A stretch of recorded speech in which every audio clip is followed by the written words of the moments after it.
Let's begin what's trending with yet another tragic news from Adamawa State, where families are grieving after Boko Haram insurgents launched a deadly attack on Madagali local government area, this time striking the hometown village of Adamawa State Governor Adamu Umaru Fintiri. The assault occurred late on Tuesday night, around midnight, leaving at least 18 to 27 people dead, with dozens more affected. Among those killed was a cousin of the governor Fintiri himself. Several houses were touched during the attack, and many residents fled to nearby villages for safety. They came into our community and pretended to be military personnel. Shortly after, some followed on motorbikes and started shooting. We need strong gun because these people, they have a strong gun, and our boys here, some of us are not sleeping. We are hurrying, we are going about in the bush. I mean, this is the fourth attack in Madagali in just 5 months, following incidents of these, attacks in October, November, and December of 2025. Security forces describe it as a joint operation by Boko Haram and ISWAP, both of whom continue to use the Sambisa forest as an operational base. Governor Fintiri visited the affected community on Wednesday to assess the damage and console grieving families, condemning what he called cowardly acts of terrorism and vowing to restore peace. I mean, Dr. Bati, 4 attacks in 5 months on the same local government area. I mean, this doesn't seem like a coincidence. It appears to be a pattern. And, it demands for more, than just condemnation from our government officials. I mean, it demands more action. I mean, we're seeing the governor's family also attacked. The governor's village also attacked. This is coming nearer home day by day. The security forces. And like I said, I'll continue to highlight these insecurity that is plaguing our nation for the security forces. I believe this whole week alone, every single day there's been a death story in Nigeria. When are we going to rest? When is that going to stop? Which underscores the seriousness of the problem that we face. Whether you are a king or you are a village head or you are, an ordinary citizen, nobody is safe. And which makes the case a strong case for this call for state police and strengthening the security agencies in the country so that they can do much better. There's something that the military have just launched. They call it Operation Savannah Shield, which is supposed to be, a combination of all the armed forces, doing a lot more in terms of. But this kind of story is tragic. So tragic. I mean, the average thing you can do for a citizen or for any community is the security of lives and property. People can no longer sleep peacefully in their homes, whether it's in war. I think yesterday we had a story from war, or it is from any other part of the country. And I think that the security agencies have their work cut out for them. And now we have a new Inspector General of Police. The primary duty that he will have will be to fulfill that mandate under the Police Act and the Constitution of ensuring the safety of lives and property, and for government to give them the necessary resources to be able to do their work. We commiserate with all the affected families and the state governor, but the thing to do is to make sure that Nigerians can feel safe, which is one promise that President Tinubu has made. Well said, Dr. Abate. May their souls rest in peace. I mean, 27 people in Adamawa State. Can I just make a point based on the reports that the man said? He said something around the weapons that these terrorists came in with. He was saying that if only they had better guns that could match the weapons they came with. And that makes a case for who is funding the terrorists. Where are they getting these sophisticated weapons from? We've talked about the porous borders. We've talked about proliferation of arms. But I believe that, Oji, we cannot have the conversation around fighting against terrorists if we don't go after the financiers. If we don't go after those who are funding the terrorists. Because as long as there's a lifeblood for it, where people are able to buy them more sophisticated weapons that sometimes even the Nigerian military has, then we will continue to have this issue. So we cannot just say, we want to go against them. Let us go after the big ones, the ones behind it. I think that's just mentioned that. And then, like Dr. Bati said, state police, the governor himself said, we're going to going to fix this problem. He cannot do much. Right. He's the chief security officer, but cannot do much. So hopefully this is a case for the northern governors to really come on board and support state police. Yes, these are not just headlines. 27, these are our Nigerian citizens. 27 people died on Tuesday. Unfortunate, really. May their souls rest in peace. Meanwhile, in Benue State, U.S. Christian missionary Alex Babe has released a 5-minute video accusing the Benue State government of corruption and sabotage of private humanitarian efforts. Babe claims that after personally funding and supervising the reconstruction of 35 homes for survivors of the June 2025 Yelwata massacre, the state officials attempted to block him from rebuilding the village market, insisting on an inflated cost of 300 million naira. In a now viral clip, Babe states that the Commissioner for Humanitarian Affairs, Adamawa Kunde, publicly dismissed his work, claiming only 18 uncompleted homes had been built.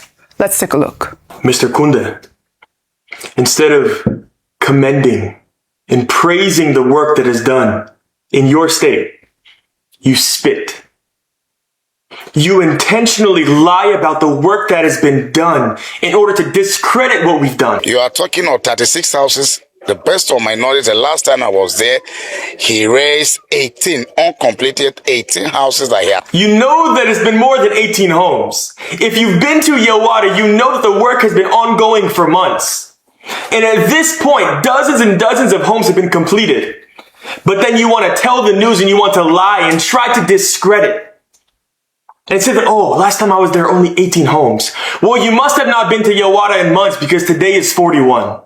The very work that you yourself refused to do.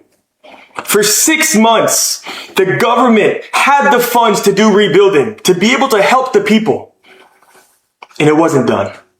You sat on the money that was supposed to go to the ones who lost their families, who were massacred in the night, who now have no home. And you chose to do nothing. And we do what you guys refuse to do.